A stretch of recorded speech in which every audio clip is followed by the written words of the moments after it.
సీతారామపురం అనే గ్రామంలో సుబ్బారావు అనే ఒక వ్యక్తి ఉండేవాడు. అతను చాలా కష్టజీవి. అతను భూమిని నమ్ముకుని జీవనం సాగిస్తూ ఉండేవాడు.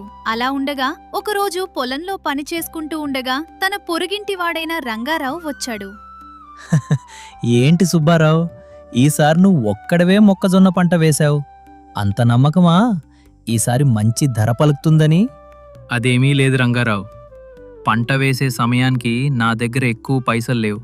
అందుకనే నా దగ్గర ఉన్న పాత విత్తనాలు వేశాను. ఇక ధర సంగతి అంటావా?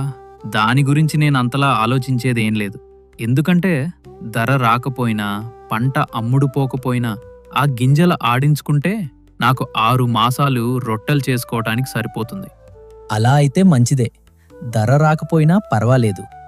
ఏది మంచో ఏది చెడో జీవితంలో కష్టం తప్ప ఇంకేమీ కనిపించడం లేదు. ఏమైంది సుబ్బారావు, అంత దీనంగా మాట్లాడుతున్నావు? ఏం చెప్తాన్లే, సీత కష్టాలు సీతవే, పేద కష్టాలు పేదవే అన్నట్లు మా ఇంటిది అంటే భార్య చేసే రభస వల్ల నా ప్రాణాలు పోతున్నాయనుకో. కక్కలేక మింగలేక అన్నట్లు ఉంది నా పరిస్థితి. అవునా, ఏమైంది? ఏమవుతుంది? నేను కాస్తో కోస్తో కష్టపడి సంపాదించింది మొత్తం తీసుకెళ్ళి వాళ్ళమ్మకి వాళ్ళ కుటుంబానికి దోచిపెడుతుంది. అదేంటి అని అడిగితే, నువ్వు మీ అమ్మకి మీ అక్కకి పెట్టలేదా అని నాపై గొడవ పడుతుంది.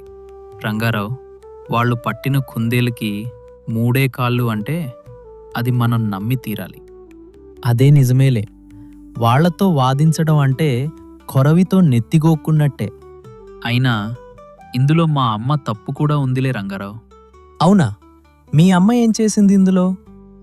అంటే ఏం చెప్తాం, అదేంటో కూతురు మాట అల్లుడు విన్నట్టు చేసుకుంటే కూతురు తెలివైనది, మంచిది, తన సంసారం చక్కబెట్టుకుంటుంది అనేది.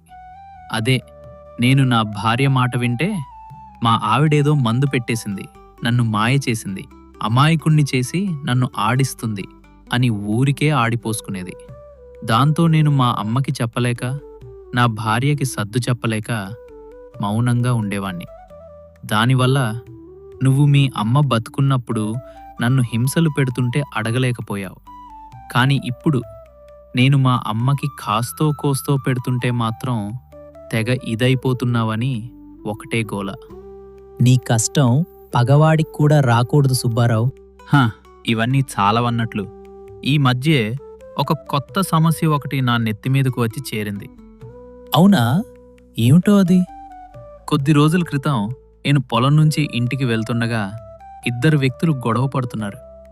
ఆగండయ్యా, ఆగండి, ఎందుకలా గొడవ పడుతున్నారు అని నేను అడిగాను. అప్పుడు వాళ్ళు, సమయానికొచ్చారండి, మీరే న్యాయం చెప్పండి.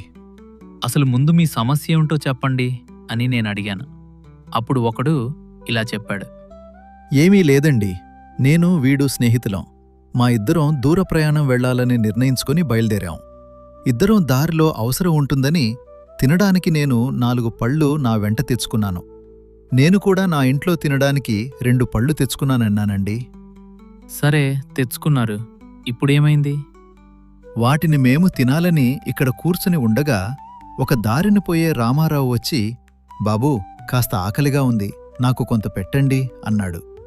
సరే కదా అని మా దగ్గర ఉన్న పళ్ళన్నిటినీ 2 ముక్కలు చేసి ముగ్గురం సమానంగా పంచుకొని తిన్నావండి. ఆ రామారావు వెళ్తూ వెళ్తూ మాకు కృతజ్ఞతగా ఆ రణాలిచ్చిపోయాడు.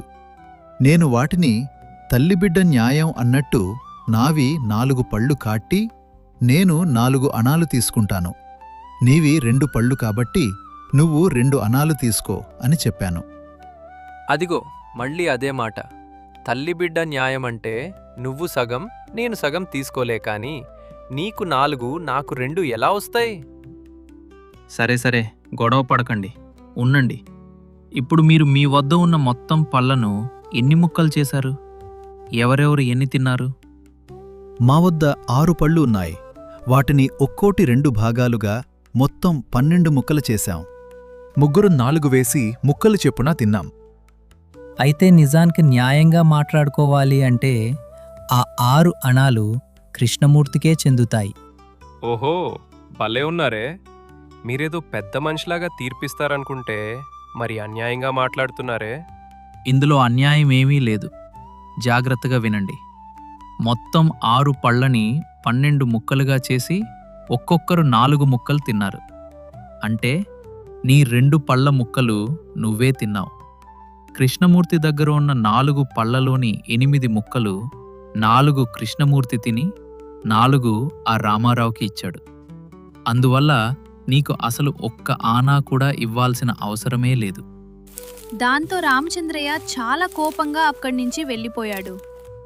సరే, సరైన న్యాయమే చెప్పావు. ఇందులో నీకు వచ్చిన సమస్య ఏమిటి సుబ్బారావు? అక్కడికే వస్తున్నా. ఆ మధ్య పంటకు పురుగు పట్టి మొత్తం పంట అంతా పోయింది కదా. అప్పుడు చేతిలో చిల్లి గవ్వ కూడా లేక పక్క ఊర్లో జగదాంబ అనే ఒక వడ్డీ వ్యాపారి దగ్గర డబ్బులు తీసుకున్నాను రంగారావు. తీసుకున్నావు, బానే ఉంది. అయితే ఏమైంది? ఏమవడం ఏముంది? ఆ జగదాంబ తమ్ముడే ఈ రామచంద్రయ్య అంట. వాడికి నేను రావాల్సిన 2 అణాలు కూడా రాకుండా చేశానని వెళ్ళి వాళ్ళ అక్కతో చెప్పాడంట. దాంతో ఒకరోజు పొద్దునే ఆమె మా ఇంటి మీద పడింది. అవునా? తర్వాత ఏమైంది? ఏరా, నేను పైసలప్పిస్తే గాని ఇల్లు గడవదు. అలాంటి నువ్వు నా తమ్ముడికి న్యాయం చేస్తావా? కట్టు, నీ అప్పుతో పాటు నా తమ్ముడికి రావలసిన 6 అణాలు కూడా ఇవ్వు, అది కూడా వడ్డీతో సహా. అయ్యయ్యో, ఏంటి నోరు మెదపకుండా నిల్చున్నావు? ఏంటి ఈ కొత్త పంచాయితీ? అదేమీ లేదులేవే, నువ్వు కాసేపు ఊరుకో, నేను మాట్లాడతాను. ఏంటయ్యా నువ్వు మాట్లాడేది? వెళ్ళి పైసలు తీసుకురా ఇప్పుడే. ఇప్పటికిప్పుడంటే ఎలా ఇవ్వగలనమ్మా? కాస్త గడువు ఇప్పించండి, మీ డబ్బు మీకిచ్చేస్తాను. నీలాంటి వాడికి గడువు ఇవ్వడానికి కుదరని పని. ఇప్పుడే అప్పు మొత్తం తీర్చు, అంతే.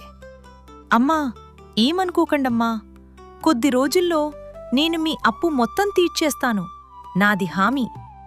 నీ పెళ్ళాం మొహం చూసి నిన్ను వదిలేస్తున్నాను. మొత్తం వడ్డీతో సహా ఒక్క నెల రోజుల్లో అప్పు మొత్తం తీర్చాలి, లేకుంటే నిన్ను గానుగులో వేసి నూనె ఆడించేస్తాను.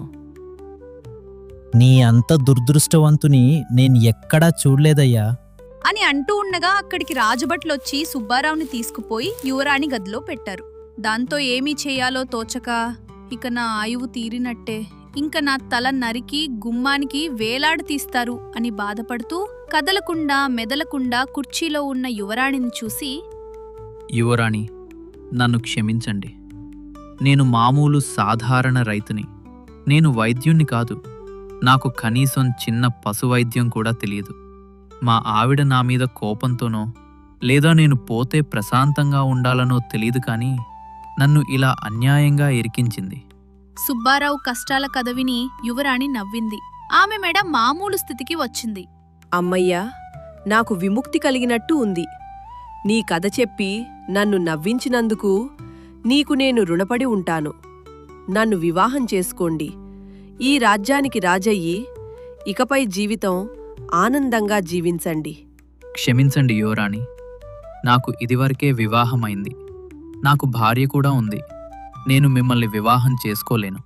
అది నాకు తెలుసు సుబ్బారావు. కాని మీ భార్య మీరు వైద్యులు కాదని తెలిసినా నా దగ్గరికి పంపించిందంటే మీ పీడ వదిలించుకోవాలి అని కదా. అందుకే మీకు కొత్త జీవితాన్ని ఇద్దామని అనుకుంటున్నాను. కానీ నా భార్య అంటే నాకు ప్రేమ ఉంది యువరాణి. ఆమె నన్ను ద్వేషించినా సరే నేను ఆమెను తిరిగి ద్వేషించలేను. ఎందుకంటే ఆమె నా భార్య. ఇన్నాళ్ళు నాకు సేవలు చేసిన దేవతామూర్తి. అంతకు మించి నేను ఆమెను ప్రేమిస్తున్నాను. కాబట్టి ఆమెను నేను క్షమించగలను. నిజమైన యోధుణ్ణి చూసిన అనుభూతి కలుగుతుంది సుబ్బారావు మిమ్మల్ని చూస్తుంటే. సరే, కనీసం అర్ధరాజ్యమైనా తీసుకుని మీ భార్యతో కలిసి జీవించండి. నాకేమీ వద్దు యువరాణి. ఇక్కడ్నుంచి ప్రాణాలతో బయటపడితే అదే చాలు.